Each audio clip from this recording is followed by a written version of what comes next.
अ,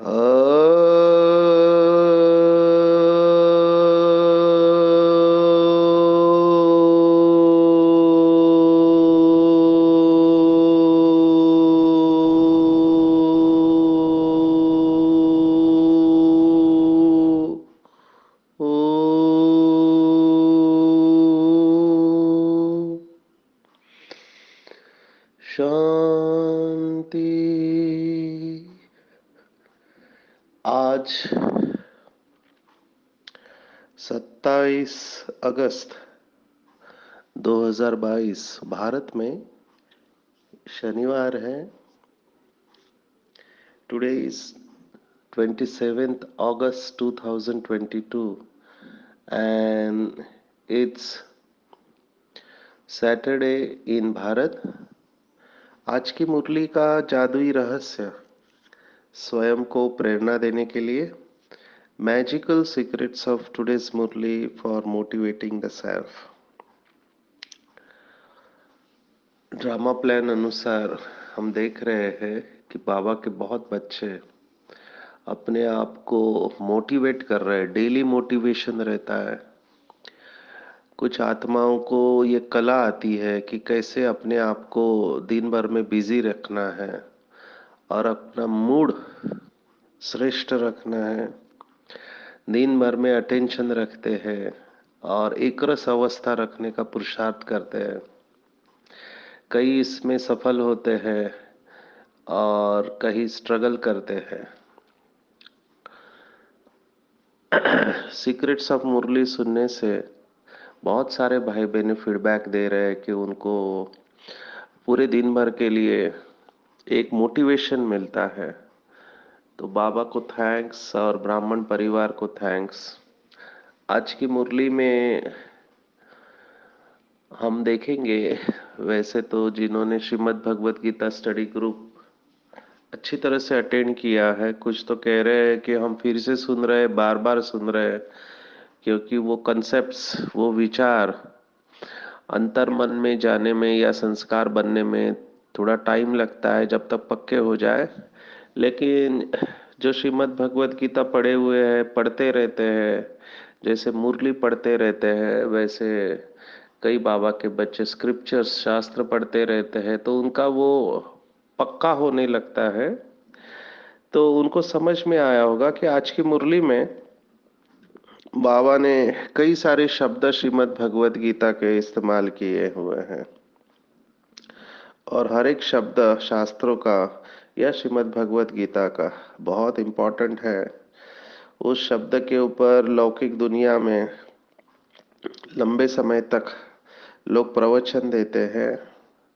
हम देखेंगे आज की मुरली में कुछ इम्पोर्टेंट शब्द आए हुए हैं, जैसे कि ईश्वर की माया, ये शब्द आया हुआ है।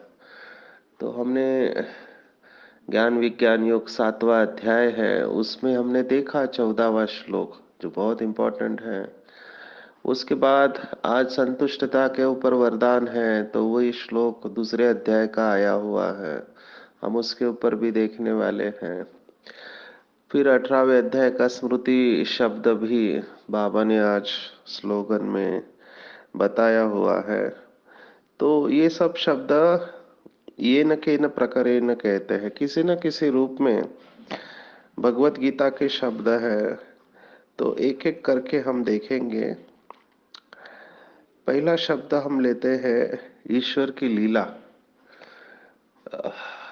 हमने बहुत बार देखा है कि लोग भक्ति मार्ग में ये कहते हैं कि ये सब भगवान की लीला है, भगवान लीला कर रहा है, या किसी ने इसको शिव शक्ति का डांस कहा हुआ है, किसी ने प्रकृति पुरुष का डांस कहा हुआ है, और किसी ने ब्रह्म और माया, अलग अलग शब्द है। ब्रह्मवाद या मायावाद ये सन्यासियों का शब्द है।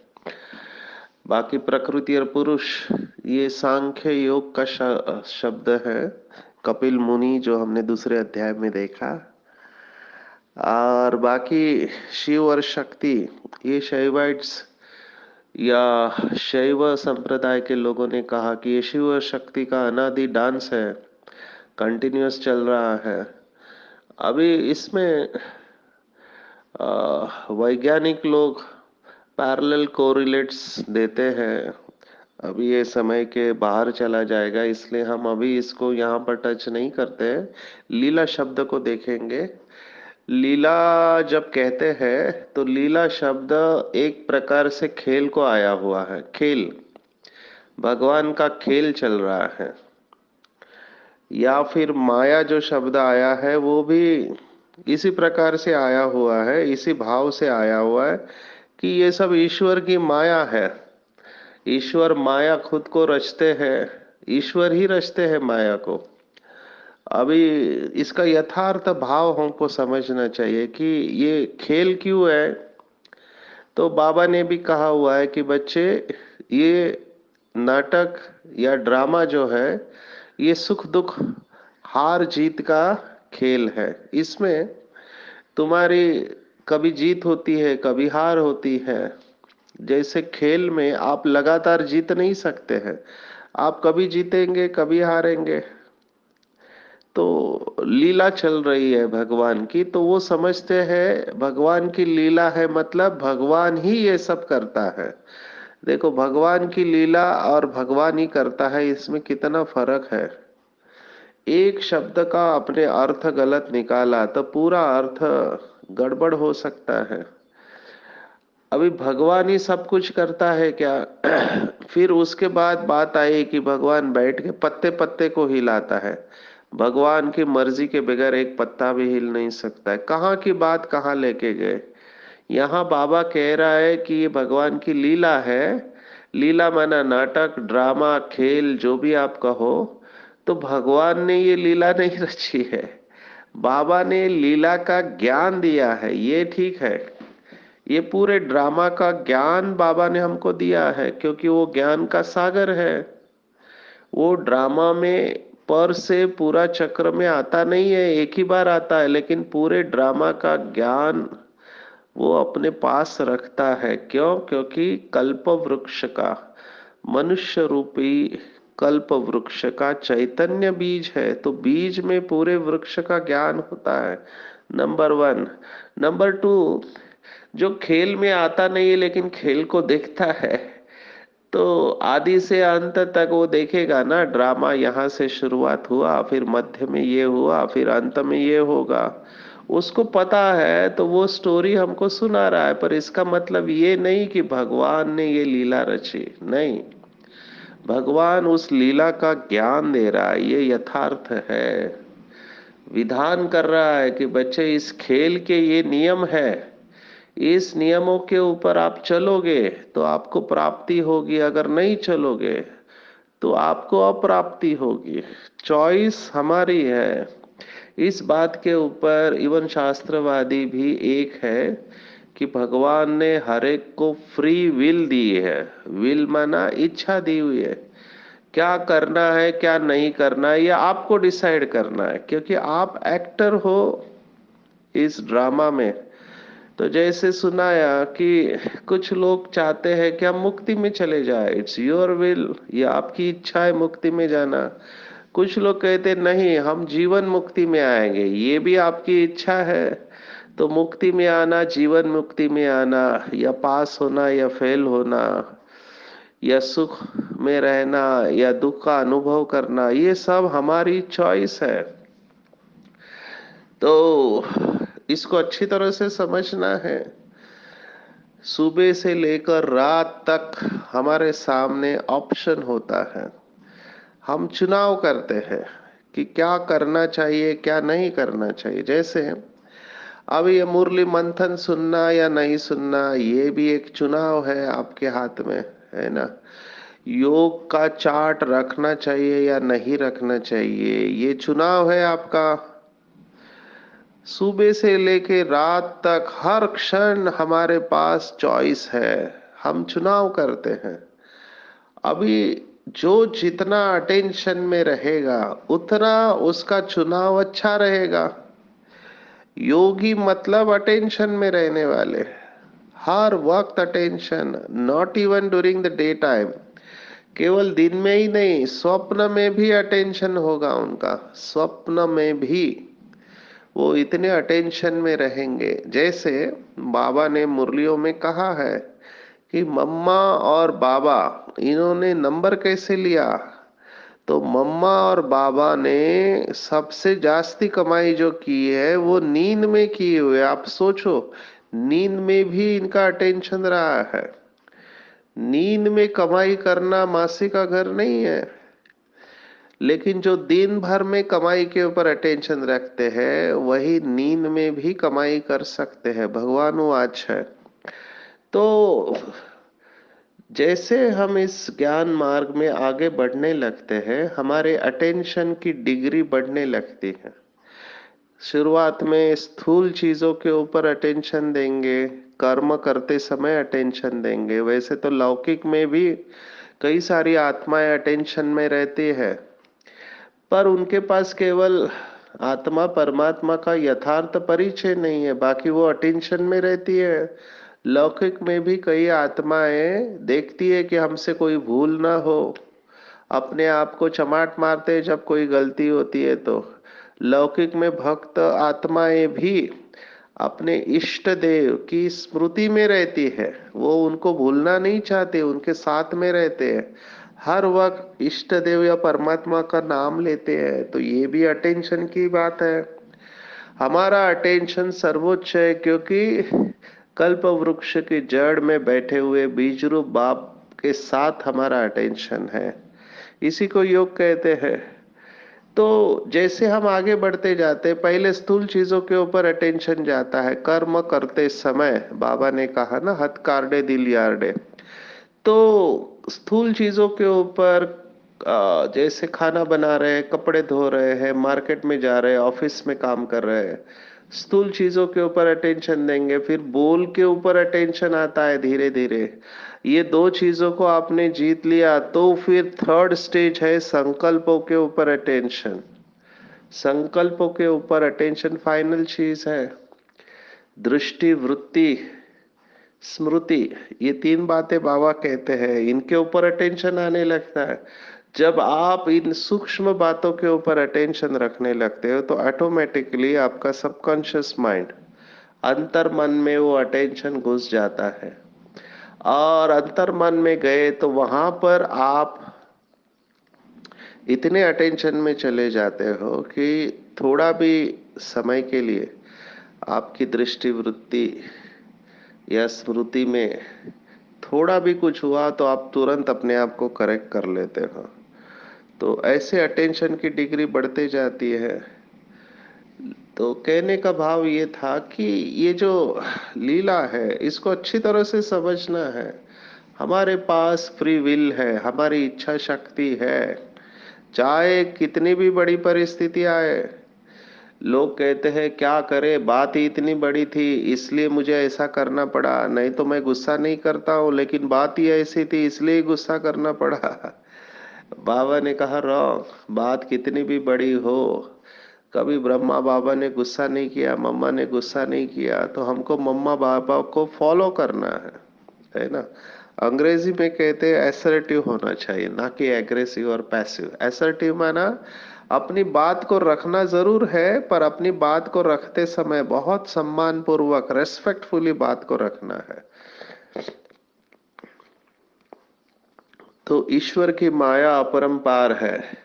कई बाबा के बच्चे मुझे पूछते हैं कि बाबा ऐसे क्यों कहता है कि मैं माया को तो बच्चों के पास भेजता हूँ। शायद इसी शब्द की वजह से ये कंफ्यूजन द्वापर युग में उतरा है कि ईश्वर ही माया बेटी को बोल रहा है कि जाओ इनको कान से पकड़ो, नाक से पकड़ो। अब ये बोलने का तरीका है, लेकिन ये प्रैक्टिकल नहीं है, यथार्थ नहीं है। बाबा ने नियम बताया कि जब आप अनअवेयर होंगे, अजागरूक होंगे, तो माया वार करेगी। जैसे कि वो लोग आजकल के ट्रेनर्स वगैरह बताते हैं कि अभी की धरनी ऐसे है कि अगर आपने अच्छे बीज नहीं बोए तो वहां जंगल आना ही है। जैसे मन के बारे में कहते हैं कि अगर आपने पॉजिटिव श्रेष्ठ संकल्प नहीं किए तो निगेटिव और वेस्ट आना ही है। आप इसको कुछ नहीं कर सकते क्योंकि कलयुग है। इसीलिए बहुत अटेंशन रख के श्रेष्ठ कर्म करने हैं। तो ऐसे ही है कि अगर आपने ईश्वर के ऊपर अटेंशन नहीं रखा तो माया चांस लेगी जरूर। वो रास्ते पर लिखा हुआ रहता है बोर्ड में कि सावधानी हटी दुर्घटना घटी। सावधान नहीं रहे तो माया तो चांस ले लेगी, क्योंकि माया के गिराइक है हम। उसको भी बाबा के बच्चों से बहुत प्यार है, इसलिए पूरे दिन भर सावधान रहना है, सावधान। महाराष्ट्र में एक संत होके गए, काफी नामी ग्रामी है, जिन्होंने 40,000 श्लोक रचे हैं। हमने थोड़े दिन पहले उनको याद किया था, समर्थ रामदास। ये शादी के बोले पर बोलते हैं ना, वो पर्दा पकड़ते हैं हिंदू संस्कृति के अनुसार, हार पहनाते हैं, तो उस वक्त मंगलाष्टक के बोलते हैं, माना 8 प्रकार के मंगल के श्लोक बोलते हैं। तो उस श्लोक बोलने के बाद में वो लास्ट में 3 शब्द कहते हैं, शुभ लग्न सावधान। वो सावधान शब्द इतना इस आत्मा की गहराई में गया, उसको स्मृति आ गई सावधान शब्द से कि मैं क्या कर रहा हूँ, मेरा जन्म किस लिए हुआ है और कहाँ मैं बंधन में फंस रहा हूँ। तो वहां से वो भाग गए, माना शादी के हार पहनाने के मौके से वो भाग गए, ऐसा वर्णन आता है। और फिर उन्होंने 12 साल तक तपस्या की, उसमें 3-3 घंटा पानी में रह के उन्होंने राम नाम की साधना की। और फिर 12 साल, कई साल मुझे एग्जैक्टली पता नहीं, भारत में पूरे घूमे हैं। इवन नॉर्थ में जो सिख धर्म है, तो सिख धर्म का जो किताब है उसमें भी उनके श्लोक आते हैं। महाराष्ट्र में तो उन्होंने बहुत सुंदर, जितनी भी घर घर में आरतियां बोली जाती है वो उन्होंने लिखी हुई है। तो काफी प्रभावी व्यक्तिमत्व रहा, लेकिन वो शादी के मंडप से भाग गए थे।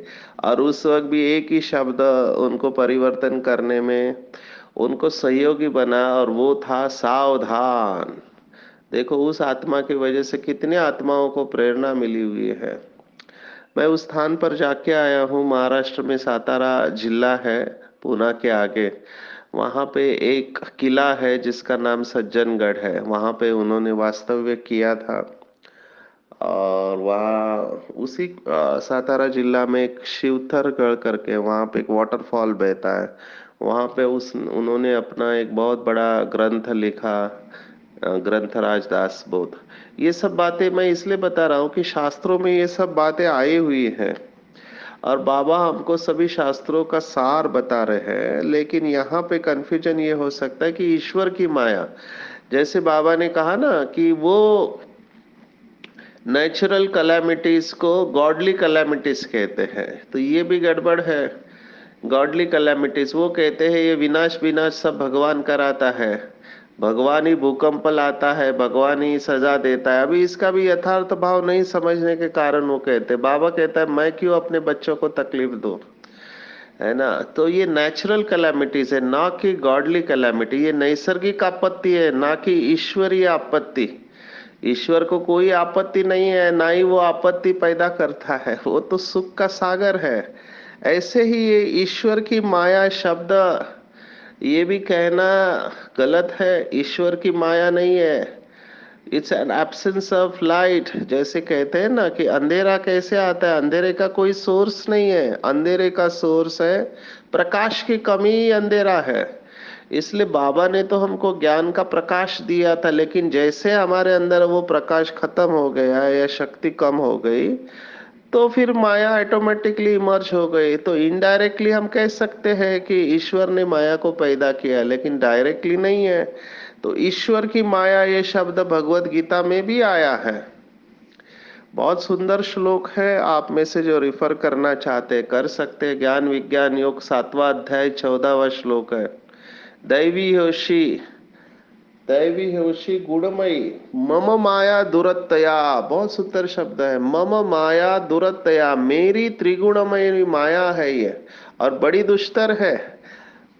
तो उसके बाद कहते हैं मामेव प्रपद्यन्ते तरंतिते, माना जो मुझे याद करता है अनन्य भाव से, वो माया से तर जाता है। अनन्य भाव शब्द बहुत इंपॉर्टेंट है। आज के मुरली में भी ये शब्द आया है, अनन्य भाव। अनन्य माना जिसका अन्य कोई नहीं है बाप के सिवा। तो ये श्लोक भी बहुत इंपॉर्टेंट है। 9वें अध्याय में 22वां श्लोक है।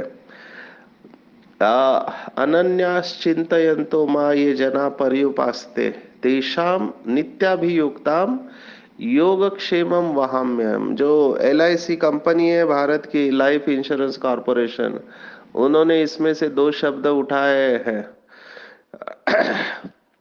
योगक्षेमम वहाम्य। पर इस श्लोक का अर्थ यह है, जो अनन्य भाव से परमात्मा को याद करता है उसकी पूरी जिम्मेवारी भगवान उठा लेता है। और ये बाबा के कई बच्चों का अनुभव है। पर अनन्य भाव होना चाहिए। अनन्य माना जिनका बाप ही संसार है, बाप ही संसार है। बाबा को उन्होंने अपना संसार बना लिया। सर्व संबंध एक बाप के साथ है। उनकी पूरी जिम्मेवारी बाप उठा लेता है। तो बाबा ने आज हमको कहा कि ये लीला है बच्चे, इसमें कभी जीतेगे कभी हारोगे, लेकिन तुम्हें हिम्मत नहीं हारना है। बाप ने तुम्हें जागृत किया है। जागृत माना नींद से उठाया है। अभी तक सोए हुए थे, सपने देख रहे थे माया के। और 7 दिन 7 रोज आप भट्टी में बैठेंगे, तभी ये विकारों की बीमारी दूर होगी। 7 रोज माना आप मल्टीप्लाई करो, 24 × 7 कितने घंटे होते हैं? कितने घंटे होते हैं? 168 आवर्स। इतना घंटे हमारा अगर योग है, प्रैक्टिकली मैंने देखा इतना घंटे योग होता नहीं है पूरा बीके लाइफ में देखा जाए तो। एक बार, अभी मेरे पास टाइम की तरफ मेरा ध्यान है, बाबा ने कहा था, ग्रुप को मिल रहे थे कि बच्चे तुम्हारे कदम पे पदम है, 1 सेकंड में तुम पद्मों की कमाई करते। तो वहां पे हमारे वरिष्ठ भाई बैठे थे, रमेश भाई।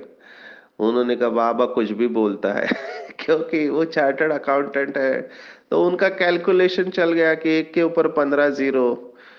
तो बाबा ने वो संकल्प कैच किया और बाबा ने कहा बच्चों को बाप के ऊपर विश्वास नहीं है। फिर बाबा ने स्पष्टीकरण दिया, पूरे बीके लाइफ में आप कितना समय योग करते हो? समझो अमृत वेला आपने पौना घंटा किया, शाम को किया, तो दिन भर में 2 घंटा किया। 2 घंटे में हमारा योग कितना लगता है? कितना समय में हम बीज रूप अवस्था में रहते हैं? आप सोचो, 45 या 50 मिनट्स में कितना समय बीज रूप अवस्था में रहते हैं? क्योंकि बीज रूप अवस्था में ही विकर्म विनाश होते हैं। बाकी तो भक्ति मार्ग में भी कई लोग भगवान के महिमा में, प्यार में खोए हुए रहते हैं, लेकिन उसमें प्राप्ति नहीं है। यहाँ प्राप्ति या विकर्म विनाश बीज रूप अवस्था में रहती है। तो एक दिन में अगर 1 सेकंड भी पकड़ के चलो तो आप देखो पूरे बीके लाइफ में कितना समय तक हम बीज रूप अवस्था में रहते हैं। तो उस हिसाब से देखा जाए तो समझो हम 1 घंटा भी अगर पूरे बीके लाइफ में 30 40 50 साल में रहते हैं तो प्राप्ति कितनी जबरदस्त है। हमको पूरे कल्प के हिसाब से देखा जाए तो उस हिसाब से पद्मा पदम हम कमाई करते हैं, लेकिन तभी करते हैं जब हम फुल बीज रूप अवस्था में जाते हैं, बिंदु रूप। और बिंदु रूप अवस्था लंबे समय तक नहीं रह पाती है, सभी लोगों की नहीं रह पाती है। इसके लिए बहुत अटेंशन चाहिए, बेहद का वैराग्य चाहिए। तो उस हिसाब से ये बात ठीक है। तो लीला को समझना है, माया को समझना है अच्छी तरह से। आप इसके ऊपर और चिंतन करेंगे। दूसरा शब्द जो मुझे आज बहुत अच्छा लगा मुरली में, वो था वरदान का। और वरदान में बाबा ने कहा कि संतुष्ट मणि, संतुष्टता, पूरा वरदान संतुष्टता के ऊपर है। जिनके पास संतुष्टता का खजाना है, खजाना कहा है, उनके पास सब कुछ है। थोड़े में जो संतुष्ट रहते हैं उन्हें सर्व प्राप्तियों की अनुभूति होती है। अंग्रेजी में कहावत है कि a discontented king is a beggar and contented beggar is a king. माना जो राजा है लेकिन असंतुष्ट है वो भिखारी है, और जो भिखारी है पर वो संतुष्ट है वो राजा है। तो भाव यही है आज बाबा का कि अगर आपके पास सब कुछ है, सब कुछ है लेकिन संतुष्टता नहीं, तो सब कुछ होते हुए भी कुछ नहीं है, क्योंकि वो आत्मा इच्छाओं के परवश है। बाबा हमेशा अधिकारी और अधीनता की बात कहता है, या तो आप अधिकारी हो या तो अधीन हो। अगर इच्छाओं के वश है तो आप अधीन हो गए। तो अधीन नहीं होना है, अधिकारी होना है, क्योंकि अधीन आत्मा की एक इच्छा पूर्ण नहीं होगी तो और 10 इच्छाएं उत्पन्न होगी। बाबा ने 1:10 रेशो बताया, और ये इच्छा ही है जो मनुष्य की बुद्धि को भटकाती है। एकाग्र नहीं हो पाएंगे और बाबा से प्राप्तियों का अनुभव नहीं कर पाएंगे। जो भी बाबा के बच्चे कहते हैं कि हमारा योग नहीं लगता, उसका कारण ये अनियंत्रित इच्छा है। कितने सारे संकल्प चलते हैं, रोक नहीं पाते हैं। तो यहाँ पे मुझे दूसरे अध्याय का 55वां श्लोक है, जिसके ऊपर घंटों लोग सुनाते हैं। अर्जुन पूछता है कि स्थित प्रज्ञस्य का भाषा समाधिस्तस्त केशवा स्थितधि किम प्रभाषेत व्रजेत किम। ये 54वां श्लोक है सांख्य योग में। तो परमात्मा का जवाब है, बहुत सुंदर जवाब है, यही वरदान का जवाब है। लौकिक भगवत गीता में दूसरे अध्याय में 55वां श्लोक है। भगवान वाच है, प्रजहाति यदा कामान सर्वान पार्थान मनोगतान आत्मन्येव आत्मनः तुष्ट स्थित प्रज्ञस्तदोच्यते। तुष्ट कहा है, संतुष्ट को तुष्ट कहा है, ये भाषा है। तो कौन है स्थित प्रज्ञ? तो परमात्मा कहते हैं, प्रजहाति यदा कामान सर्वान, माना जिन्होंने अपनी सर्व कामनाओं का त्याग किया है। देखो यही बात है। और जो आत्मा में ही संतुष्टता का अनुभव करता है वही स्थित प्रज्ञ मुनि है, वही स्थित प्रज्ञ है। उसी की बुद्धि स्थिर रह सकती है, प्रज्ञा स्थिर रह सकती है, स्टेबल रह सकता है। तो ये बात बाबा ने कितना सिंपल करके बताया। वहां संस्कृत में है, यहाँ पे बाबा ने सिंपल हिंदी भाषा में बताई है। इसके ऊपर चिंतन करें कि दिन भर में मेरी कितनी इच्छाएं चलती रहती है। क्या मैं अपने आप को भटकाता हूँ, इच्छाओं के वश हूँ, या इच्छाएं मेरे वश है? बाबा ने तो बहुत सूक्ष्मता इसमें बताई है। कई बच्चे बहुत चालाकी करते हैं। क्या चालाकी करते हैं? माया वहां से भी एंट्री करती है। बाबा ने कहा था कि जैसे हम आप आगे बढ़ोगे तो रुस्तम के साथ माया रुस्तम होके लड़ेगी। चालाकी क्या करते हैं? कहते हैं कि बाबा मेरी कोई इच्छा नहीं है, लेकिन अगर मिल जाए तो अच्छा है। ये है चालाकी, ये माया की बैकडोर एंट्री है। पर ये आत्माएं संतुष्टता का अनुभव नहीं कर सकते। और मुझे ऐसे लगता है कि अगर बीके बनने के बाद हम संतुष्ट नहीं होते हैं तो फिर उस जीवन का क्या मतलब है? आप कल्पना करो, भगवान मिलने के बाद भी अगर कोई आत्मा असंतुष्ट है तो कौन से युग में ये आत्मा संतुष्ट हो सकती है? इसलिए अपने आप के साथ बात करो कि बाबा मिला, सब कुछ मिला, मुझे कुछ नहीं चाहिए, मैं संतुष्ट मनी हूँ। अपनी इच्छाओं को बढ़ाओ मत। जितना हम प्राप्ति में खोए रहेंगे, जितना हम अपने आप को लायक बनाएंगे, उतना प्रकृति अपने आप दासी बनते जाएगी। मांगने से मरना भला। किसी भी बात में संशय नहीं उठाना है। ये भी भगवत गीता का श्लोक है 4थे अध्याय में। संशय बुद्धि विनश्यन्ति का है। थोड़ा भी संशय आया खुद के ऊपर, ड्रामा के ऊपर, ब्राह्मण परिवार के ऊपर, कि मेरा ड्रामा में पार्ट है या नहीं पता नहीं है ना, ये ब्राह्मण परिवार में ये ऐसे क्यों करता है, ये ज्ञानी तो आत्मा हो के ऐसे क्यों करता है, इसको ऐसा नहीं करना चाहिए, इतना पुराना हो के ऐसे करता है, किसी के ऊपर भी डाउट आया तो गई भैंस। आप माया से हार जाएंगे। इसलिए संशय नहीं उठाना है, साक्षी होके देखना है, और जितना हो सके अपना रजिस्टर खराब नहीं करना है। कर्मातीत बनने का पूरा पुरुषार्थ करना है। और मूड ऑफ रहे तो स्मृति का स्विच ऑन करना है कि मैं दुनिया का अंधकार दूर करने वाली आत्मा हूँ, मैं निराशा से आशा का दीपक जलाने वाली आत्मा हूँ, मैं खुशियों की देवता हूँ, मैं निराश कैसे हो सकता हूँ। ऐसे स्मृति में खड़े हो जाना चाहिए और अपना मूड ऑन रखना चाहिए, हमेशा उमंग उत्साह में रहना चाहिए कि बस अब ड्रामा पूरा हुआ, अभी हमको बाप को याद करके घर जाके फिर वापस सतयुग में आना है।